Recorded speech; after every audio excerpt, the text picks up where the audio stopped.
आज भिडटी मोर स्टार्ट होता सकाळर ब्रेकफास्ट रु। ये देखु मुझे खाई नौ बोली डाकिनी से केमती हसी हसी नाचिकी आसची।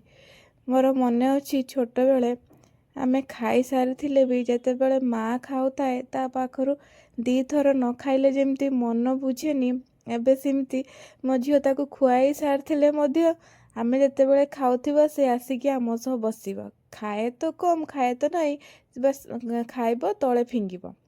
एपटे स्वामी तांकर खाई पी सारी ऑफिस पाई बाहर यार आमर डेली गोटे रूटीन होची ता बाबा ऑफिस बाहरिवे माने ताकू सामने गोटे राउंड बुलेकी आनिला परे जाइकी ता मन बुझिब।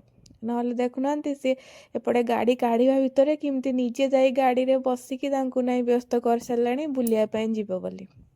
बस बेसी बाट जीवनी सामने ताकू गोटे राउंड बुले आनला परे ता मन खुशी हो से निजे निजे उली आसब गाड़ी पलि आसब।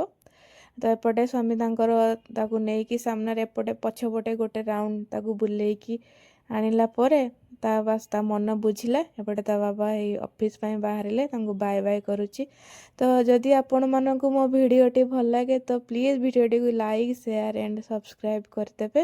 रोची जय।